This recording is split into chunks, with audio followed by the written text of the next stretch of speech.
Hello everyone, welcome to Charan's Finance and welcome to another Q2 FY24 results analysis video। तो आज का video में Friday यानी 20 अक्टूबर को जो भी कंपनी अपना रिजल्ट्स पब्लिश किए हैं उनके बारे में डिस्कस करेंगे। अगला कंपनी है सनटेक रियल्टी। यहाँ पे पिछले साल रेवेन्यू था 80.8 करोड़।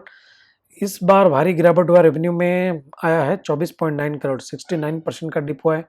ऑपरेटिंग प्रॉफिट 10 करोड़ था पिछले साल, इस साल हुआ है नुकसान हुआ है 14.1 करोड़। ऑपरेटिंग मार्जिन 12% था और यहाँ पे negative operating margin of -57%। Profit after tax 2.33 crore था और इस साल नुकसान हुआ है -13.9 करोड़। तो यहाँ पे कंपनी का परफॉर्मेंस बहुत ही खराब रहा है, चाहे टॉप लाइन हो या बॉटम लाइन हो, ये तो बहुत ही बुरा रिजल्ट दिख रहा है। Next in the list is JSW energy. पिछले साल रेवेन्यू था 2387 करोड़, इस साल बढ़ के हो गया है 3259 करोड़, 37% का jump in the top line. Operating profit 890 crore से बढ़ के हो गए 1880 करोड़, यहाँ पे बहुत बढ़िया जंप हुआ है 111% का। मार्जिन 37% से बढ़ के हो गया 58%, तो यहाँ पे ह्यूज मार्जिन एक्सपेंशन हुआ है। प्रॉफिट आफ्टर टैक्स 457 करोड़ से बढ़ के हो गए 857 करोड़, 88% का जंप। तो JSW एनर्जी तो बहुत बढ़िया रिजल्ट दिया, मतलब ब्लॉकबस्टर परफॉर्मेंस हुआ है यहाँ पे। Next in the list KFin technologies. ये रिसेंटली कंपनी लिस्ट हुई है। पिछले साल रेवेन्यू था 180 करोड़, बढ़ के हो गया 209 करोड़, 16% का जंप। ऑपरेटिंग प्रॉफिट 71.1 करोड़ से बढ़ के 93.2 करोड़, 31% का जंप। मार्जिन 40% से बढ़ के 45%, तो यहाँ पे हल्का सा मार्जिन एक्सपेंशन हुआ है। पैट 47.9 करोड़ से बढ़ के हो गया 61.4 करोड़, 28% का जंप। तो रिजल्ट काफी अच्छा रहा है। ये कंपनी काफी इंटरेस्टिंग है, यहाँ पे हाई मार्जिन बिजनेस है, they are into financial sector, capital markets, investment, IPO। तो मुझे लगता है ये कंपनी का बिजनेस आगे ट्रैक करना पड़ेगा। अगला कंपनी है बहुत ही पॉपुलर कंपनी पेटीएम, जिनका पिछले साल रेवेन्यू था 1404 करोड़, वहाँ पे बढ़ोतरी हुआ है और इस साल रेवेन्यू आया है 1980 करोड़, 41% का जंप। ऑपरेटिंग प्रॉफिट तो पिछले साल नुकसान था 570 करोड़ का, तो नुकसान यहाँ पे कम हुआ है, जो कि अच्छी बात है। नुकसान आया है -266 करोड़ का। ऑपरेटिंग मार्जिन पिछले साल -41%, इस साल आया -13%, तो यहाँ पे काफी इंप्रूवमेंट हुआ है। प्रॉफिट आफ्टर टैक्स पिछले साल नुकसान था -589 करोड़, वहां पे काफी सुधार हुआ है और इस साल नुकसान आया -324 करोड़। तो मुझे लग रहा है ये कंपनी कहीं ना कहीं धीरे धीरे नुकसान से प्रॉफिट की ओर बढ़ रही है। तो मुझे लगता है maybe another 1 to 2 year में एटलीस्ट ऑपरेटिंग लेवल में प्रॉफिटेबल हो जाना चाहिए, but yeah we have to track this. Next company है पूनावाला फाइनेंस। पिछले साल उनका रेवेन्यू था 455 करोड़, बढ़ के हो गया 739 करोड़, 62% का जंप आया। फाइनेंशियल प्रॉफिट 163 करोड़ से बढ़ के 316 करोड़, 94% का जंप। फाइनेंशियल मार्जिन 36% से बढ़ के 43%। प्रॉफिट आफ्टर टैक्स 163 करोड़ से बढ़ के 860 करोड़, 428 टाइम्स जंप। तो यहाँ पे बहुत ही दमदार परफॉर्मेंस है, अनदर ब्लॉकबस्टर रिजल्ट।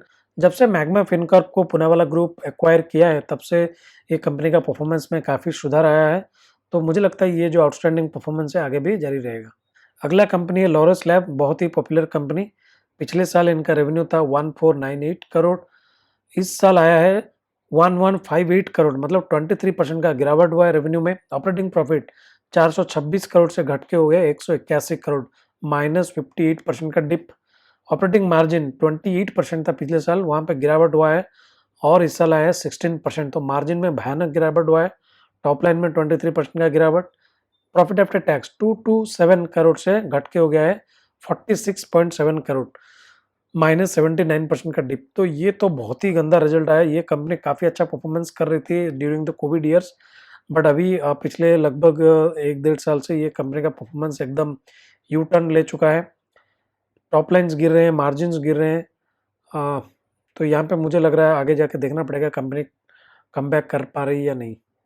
अगला कंपनी है स्टील सेक्टर से दमदार कंपनी JSW स्टील। पिछले साल इनका रेवेन्यू था 41,778 करोड़, इस साल रेवेन्यू आया 44,584 करोड़, 7% का जंप। ऑपरेटिंग प्रॉफिट 1696 करोड़ से बढ़ के हो गया है 7862 करोड़, मतलब भयानक जंप, 364%।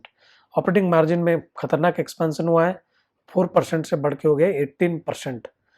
प्रॉफिट आफ्टर टैक्स पिछले साल कंपनी नुकसान किया था 915 करोड़ का और इस साल उसके अगेंस्ट मुनाफा आया है 2773 करोड़ का, मतलब यहाँ पे बेहतरीन परफॉर्मेंस आया है जेएसडब्ल्यू स्टील से।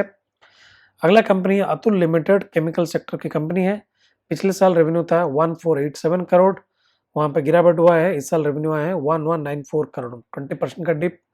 ऑपरेटिंग प्रॉफिट 220 करोड़ से घट के हो गया है 155 करोड़, 30% का डिप हुआ है। ऑपरेटिंग मार्जिन 15% से गिर के हो गया 13%।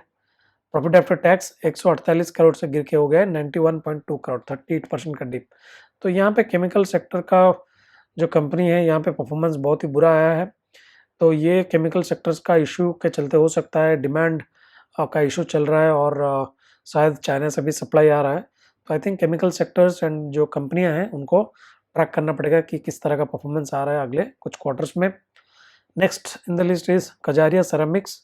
पिछले साल इनका रेवेन्यू था 1078 करोड़, वहाँ पे बढ़ोतरी हुआ है 1122 करोड़ आया, 4% का जंप। ऑपरेटिंग प्रॉफिट 129 करोड़ से बढ़ के हो गया 179 करोड़, 39% का जंप। ऑपरेटिंग मार्जिन 12% से बढ़ के हो गया 16%, तो यहाँ पे मार्जिन एक्सपेंशन हुआ है। प्रॉफिट आफ्टर टैक्स 68.9 करोड़ से बढ़ के हो गया 111 करोड़, 61% का जंप। तो यहाँ पे टॉप लाइन उतना ज़्यादा बढ़ा नहीं है, but margin and bottom line में एक्सपेंशन हुआ है। Next mid cap IT company है एम्फैसिस।